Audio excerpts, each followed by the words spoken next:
Today we are going to talk about a very unfun topic, which is why nobody is buying your product.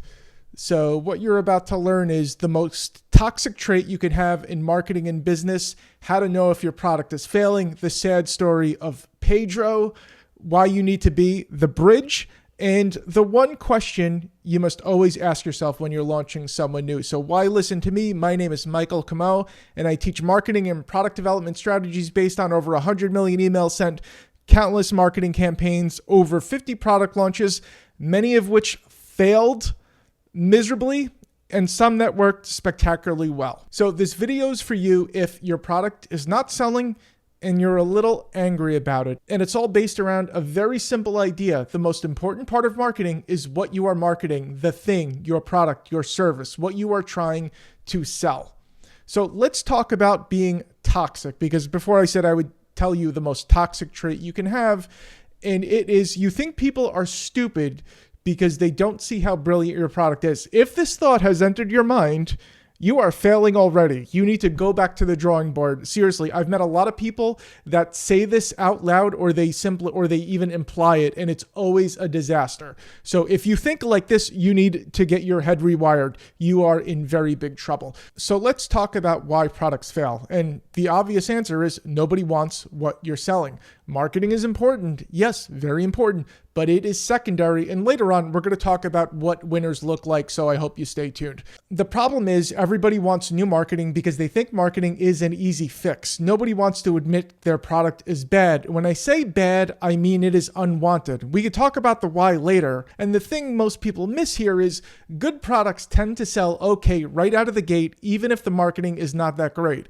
And they tend to turn into runaway hits when the marketing just gets solid. It doesn't have to be amazing, just average or solid. And the reality is, if your product was good, you'd have signs of life. Now, what do I mean when I say signs of life? Now, I generally identify 5 signs of life of good products, and the best ones tend to have all of them.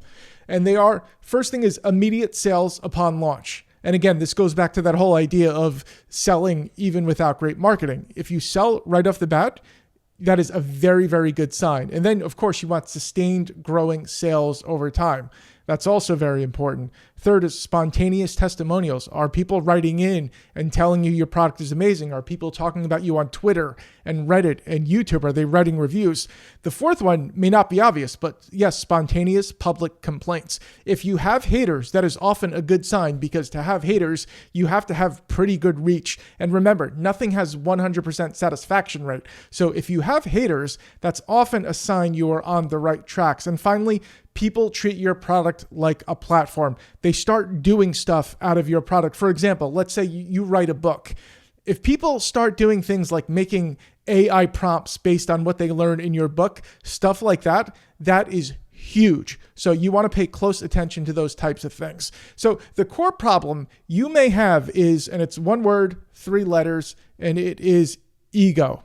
What I see all too often is people are obsessed with what they do. They want to talk about themselves, their talents, their abilities, how much work they put into everything. And the reality is they don't really care about other people's wants, needs, fears, and desires. The result is the product is made around what you like doing, your own ego, instead of what other people want. So I want you to beware of this potential trap, because I see this play out a lot.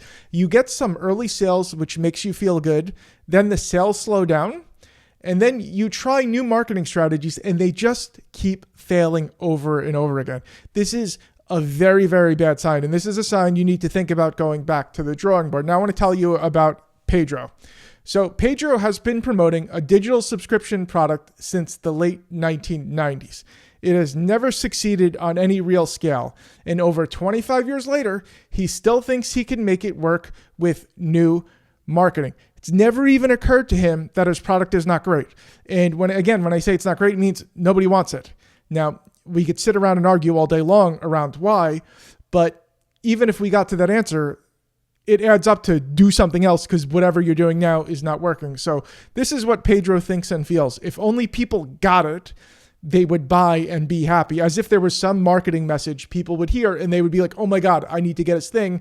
And also, he's very angry and frustrated because people just don't get it.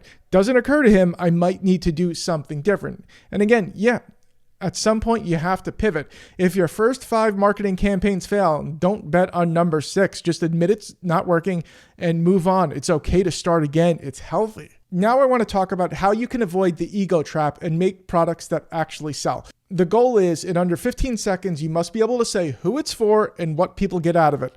Bad products don't address these. Bad products are very egocentric about me, and not the audience and what they get out of it. I want you to move in the direction of getting information from real live human beings in your target market. My favorite thing to do is open-ended surveys. You want to ask questions. So you want to find out what people's goals are, or their fears, desires, whatever, in their own words. You want to hear what they have to say, not what you think they're saying. So if you were selling something in weight loss, you might think people want to be healthy. Reality is they might just want 6-pack abs. They want to impress people at the beach. They want to lose weight for a wedding. Whatever it is, you want to hear about it in their own words. And this is especially helpful for services and digital products. You also want to research your industry on Reddit, because Reddit is a goldmine of people speaking anonymously and honestly. They're letting their real feelings out. And you can find out what people's fears are, why they buy certain things, what they regret buying. You're getting on the ground inside people's heads, because on Reddit in particular, people tend to be very free and very giving with information. And you also just want to look around at what people are buying right now. This is huge, and it's so obvious. The market can do a lot of work for you. Just something as simple as Amazon bestseller lists are hugely helpful. See what's hot in your industry and add your own twist. The result is you are obsessed with your target market, not with what you do. You kill your ego by focusing on other people. Other people. I will say it one more time. Other people, not you. And result number 2 is you help people go where they want to go. And that means they will be happy to pay, and they will be happy to tell their friends. Again, it's about them. It's not about you. You want to be the bridge between the sad before picture and the happy after picture. You have to answer the question, how can I be the bridge between a person's before and after? Even if the after is a smile from eating a cookie. Be the bridge. That is the goal.